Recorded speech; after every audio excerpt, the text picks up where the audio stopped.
Kamu mungkin kerja keras setiap hari, tapi tetap merasa uang hilang entah kemana. Kalau itu terjadi, kemungkinan besar kamu punya salah satu dari kebiasaan ini.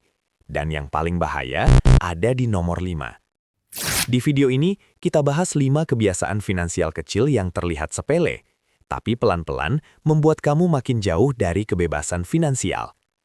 Kalau kamu ingin memperbaiki hubunganmu dengan uang, kamu ada di tempat yang tepat. Hidup tanpa budget. Banyak orang bilang, saya nggak butuh anggaran, saya udah tahu kok pengeluaran saya. Padahal kenyataannya, hampir semua orang hanya merasa tahu, bukan benar-benar tahu. Ketika kamu nggak punya budget, uang akan bergerak seperti air tumpah, kemana aja. Solusinya sederhana, gunakan metode 50-30-20.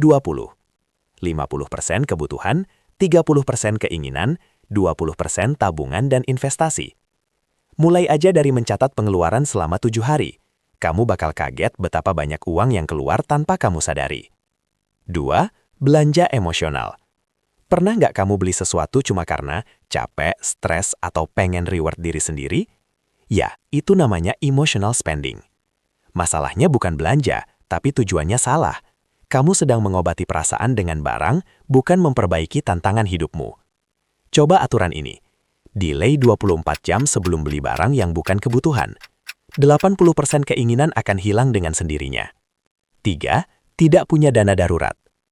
Banyak orang baru sadar pentingnya dana darurat ketika masalah datang, bukan sebelumnya. Kehilangan pekerjaan, HP rusak, motor mogok. Hal-hal kecil ini bisa memicu hutang kalau kamu nggak siap. Target aman, 3-6 bulan biaya hidup. Mulai dari kecil, 10.000 sampai 20.000 per hari. Konstan lebih baik daripada besar tapi putus. 4. Mengikuti gaya hidup orang lain. Banyak orang miskin bukan karena kurang uang, tapi karena meniru orang yang tidak mampu ia tiru. Beli kopi premium, gadget terbaru, restoran fancy.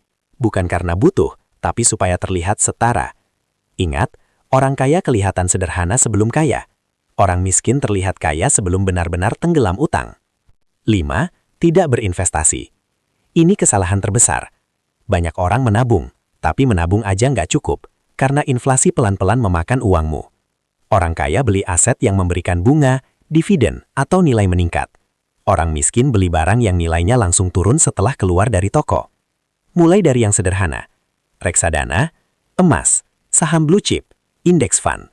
Aturan emas, jangan tunggu punya uang banyak untuk mulai. Mulailah supaya kamu bisa punya uang banyak. Jadi, dari 5 kebiasaan ini, mana yang paling kamu sering lakukan? Dan yang lebih penting, kebiasaan mana yang akan kamu ubah mulai hari ini? Kalau kamu mau belajar bangun mindset finansial yang lebih sehat, klik tombol subscribe. Kita bangun perjalanan finansial ini pelan-pelan, tapi pasti.